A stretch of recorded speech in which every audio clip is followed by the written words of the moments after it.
All right, so an announcement of new OCG pricing set the Yu-Gi-Oh! TCG has pricing issues debate in motion again. And players overall are just angry and dissatisfied with Konami for not seeming to really care about major problems our game has. So today we're going to be talking about this issue. Is the community justly annoyed? Why are we in this situation in the first place? Could things change for the better in the future? And if so, how exactly? So we're going to be discussing all of that. Feel free to participate in the discussion via comments down below, but please just try and keep it as polite as possible. I know it's a touchy topic, but let's try and do that as a community. Of course, like the video if you enjoy it. And before we get started, I want to show you my t-shirt. It's got Dark Magician Girl on it, which is kind of pretty. So with that, let's jump into this discussion. So why does pricing actually matter? And why do Yu-Gi-Oh! TCG players have an actual issue with it? And the answer is because we've had a horrible pricing for quite some time now. And it's not really helpful that you can see other card games having incredible price pools for their players. It's honestly a bummer. And it feels horrible to see OCG get a special print of a hand trap, which is a staple. It's like actually a fan favorite hand trap. It's super important in the competitive metagame. And they get it as part of top 64 pricing, whereas we just seem to be ignored. Sure, we got an announcement of new prizes, and they did actually start giving them out. But if you look at this post from Jesse Cotton, who is a renowned player in this community, I wouldn't really say he cares too much about his price. So the famed card square, which actually got a whole personality of its own, but let's not jump ahead of ourselves, is part of this new prizes they rolled out. It's a Steam Deck, top cut sleeves, memorabilia card frame, and metal dice. And this is top cut prizes for this season. And honestly, it is embarrassing. So let's talk about the card frame thing with Jesse Cotton. He got his frame and he decided to just leave it up for grabs for someone.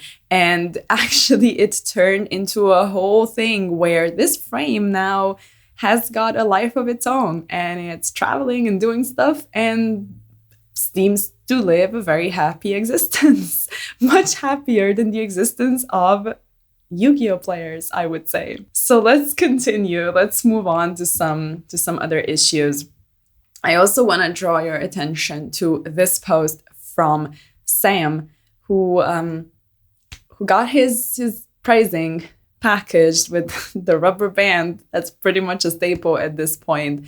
And posts like these, situations like these, just keep on happening. This is top cut pricing, and it's becoming increasingly more embarrassing because other card games started to pick up on this. And it seems to most of the community, they're just making fun of us at this point. The perfect example is the air fryer situation. So with the air fryer thing, I don't like, if you've been keeping up with that, it's just, you can only laugh at this point. So Yu-Gi-Oh! Locals, or regionals, I should say, gave out an air fryer as an additional price. Keep that in mind. They decided to give that out, and it just became kind of like associated with the Yu-Gi-Oh! Trading card game. And other card games are like putting out air fryers for their pricing and kind of making fun of Yu-Gi-Oh! For that. But that's our thing now. And I think that's just, it's beyond cringe. I don't even know what to say. Like, nothing against an air fryer. It's supposedly a super useful tool. However, what does it really have to do with Yu-Gi-Oh! Pricing? Like, I'm not certain. So let's talk about why we have those issues, why pricing is so important to us, in case it's not obvious. But let me put it concretely. We are spending a ton of money for cards. More money for traveling. And that's where the core of the issue lies. Like, we can joke around and talk about the air fryer and talk about the frame being left on the table and talk about how hard it is to actually move a giant card from a tournament to your home. Like, it's just like what, like, how are you going to take it on a plane with you? Like, do you pay for its seat? Do you mail it to yourself? Like, it's just, do you ride with it in a car? It's super weird, even though it looks cool. So there's that, but we pay a lot of money to be competitive in this game. That's just the reality of things. And I'm not even going to get into the card prices and like the issue with how expensive the game is, but we don't really get rewarded for that. And we could also talk about why there is no actual cash pricing in Yu-Gi-Oh! I'm sure by now you know about Kazuki Takahashi's entire viewpoint on cash pricing and how it's not promoting his values. However, that's kind of the argument Konami has left us to just kind of believe and be content with, but they never addressed this issue. And I think that the game kind of transcended what it was, and it is up to Konami to make some changes. They could do it. They just choose not to, and that's the biggest problem. And when I say choose, I really do mean it. Let's talk about this House of Champs post, which is about Konami giving out a specific type of card and like a celebration type print to a company page. Like, I'm not certain, but it has to do with the celebration of Duel Links, if I'm not mistaken. So with that in mind, they decided to literally make out of thin air a very specific rare print of something. Like, it's just, you can see it on the picture. Something is the best explanation I can give you. But they don't do this for the players. They like to put in a lot of effort with, keeping good relationships with celebrities and athletes and companies, and they give out specific special things to them.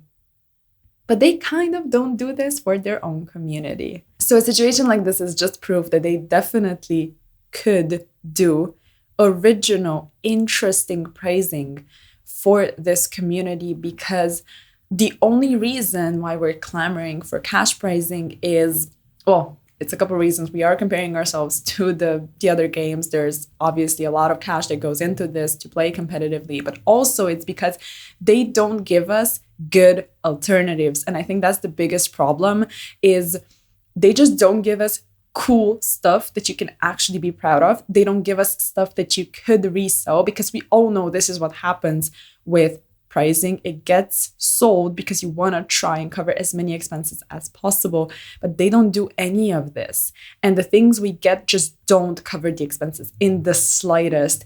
And people obviously have an issue with this, but one of my biggest problems is the fact that this game is just, to me and to a lot of people, obviously, it's incredible as a game, as like the way it's played, the effects, the competitive metagame, like everything about Yu-Gi-Oh! Is so great that you just feel horrible when you spend a lot of money to be in this game because you like it and it's your hobby, but you don't get anything out of it to be proud of and to cover your expenses. And I know that people are going to say, well, it's a hobby. You don't need to have pricing for a hobby. You choose to play it. Sure. But it's a competitive game. It, like, Master Duel is pretty much transcending just Yu-Gi-Oh! And it's in the realm of esports and all of that. Like, it's becoming more and more important. I'm not certain what's going on with Duel Links, to be honest with you, but I just feel like the argument of, well, Takahashi didn't want cash pricing, and the argument of, well, it's just a hobby, it's not really real. It's like, it's a card game. Like, you are competitive, you do want a prize. It's that simple. And all we're getting is air fryers and just being the laughing stock of trading card games. And I think that is a big concern with how popular the game is, how players view it, how the entire community views it, because they can try and differentiate Master Duel from it and try to keep it as away as possible, but it's not realistic.